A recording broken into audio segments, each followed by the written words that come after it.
Assalamualaikum warahmatullahi wabarakatuh. Baik anak-anak, hari ini kita akan belajar tentang akidah akhlak. Pelajaran ke-10 mempelajari tentang akhlak terpuji. Akhlak terpuji ini ada 4, yang dimana akhlak ini sudah ada pada diri Rasulullah yang wajib kita contoh untuk kehidupan sehari-hari.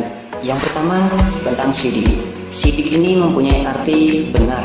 Bukan hanya perkataannya yang benar, tapi perbuatannya juga benar, sejalan dengan ucapannya. Jadi seorang nabi itu mustahil jika bersifat pembohong atau disebut dengan kisi, dusta, dan sebagainya. Sebagaimana firman Allah dalam Quran surah An-Najm ayat 4 sampai dengan 5 yang artinya, dan tiadalah yang diucapkannya itu Al-Quran menurut kemauan hawa nafsunya. Ucapannya itu tiada lain hanyalah wahyu yang diwahyukan kepadanya. Quran surah An-Najm ayat 4 sampai dengan 5. Yang kedua tentang amanah. Amanah ini memiliki arti dapat dipercaya. Jika satu urusan diserahkan kepadanya, yaitu kepada Nabi, niscaya orang percaya bahwa urusan itu akan dilaksanakan dengan sebaik-baiknya.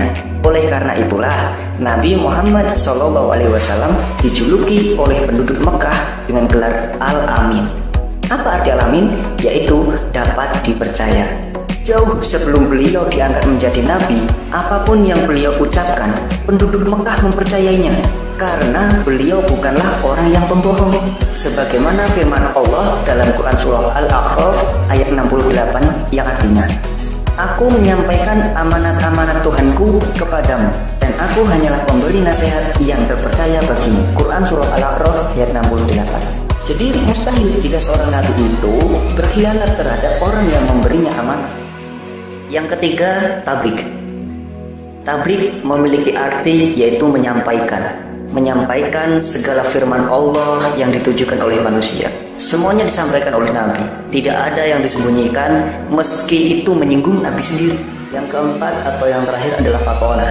Fatonah artinya cerdas. Jadi anak-anak, mustahil jika seorang nabi itu memiliki sifat yang bodoh atau jahil dalam menyampaikan 6.236 ayat Al-Quran, kemudian menjelaskannya dalam puluhan ribu hadis. Itu sangatlah membutuhkan suatu kecerdasan yang luar biasa. Nabi harus mampu menjelaskan firman-firman Allah kepada kaumnya sehingga mereka mau masuk ke dalam Islam. Nabi juga harus mampu berdebat dengan orang-orang kafir sebagai lawan yang dari sejak dulu berdakwah musuhnya adalah orang-orang kafir, yaitu orang-orang non-Islam, dengan cara yang sebaik-baiknya. Nabi mampu mengatur umatnya sehingga dari bangsa Arab yang dulunya bodoh dan terpecah belah serta saling perang antar suku menjadi satu bangsa yang berbudaya dan berpengetahuan dalam satu negara yang besar yang dalam 100 tahun melebihi luasnya Eropa.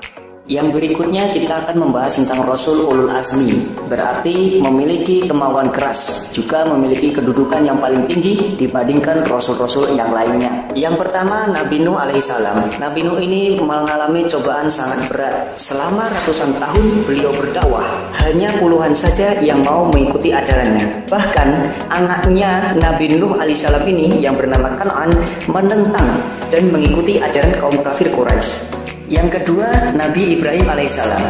Beliau juga mengalami cobaan yang sangat berat karena harus bermusuhan dengan ayah kandungnya sendiri yang bernama Azar. Kemudian beliau juga dibakar hidup-hidup oleh Raja Namrud. Cobaan terberat beliau adalah ketika Allah Subhanahu wa Ta'ala memerintahkan untuk menyembelih anaknya sendiri, yaitu Nabi Ismail alaihissalam. Yang ketiga, Nabi Musa alaihissalam. Beliau juga mengalami cobaan berat karena harus berhadapan dengan Raja Fir'aun yang terkenal sangat kejam. Saat masih bayi, Nabi Musa alaihissalam terpaksa dibuang ibunya ke sungai yang bernama Sungai Nil agar tidak dibunuh oleh Raja Fir'aun, yang pada akhirnya ditemukan juga oleh istri Fir'aun, kemudian diasuh dan hiduplah bersamanya. Yang keempat yaitu Nabi Isa alaihissalam. Beliau juga mengalami cobaan yang sangat berat karena beliau dikejar-kejar dan hendak dibunuh oleh pasukan Romawi ketika berdakwah, hingga akhirnya Allah Subhanahu wa Ta'ala menyelamatkannya dengan cara mengangkat Nabi Isa ini ke atas langit. Yang terakhir kita akan membahas tentang Nabi Muhammad SAW. Beliau mengalami cobaan berat karena sejak dalam kandungan, jadi Nabi Muhammad ini belum lahir ya, dalam kandungan beliau sudah berstatus sebagai orang yang yatim. Jadi belum lahir, ayahnya ini sudah meninggal. Cobaan itu juga belum berakhir ketika sudah lahir, sejak kecil sudah menderita Nabi Muhammad ini. Ibunya meninggal, kemudian diikuti oleh kakeknya. Ketika dewasa diangkat menjadi Rasulullah. Beliau juga mendapatkan cobaan, yaitu diusir dari kampungnya sendiri, yaitu kota Mekah.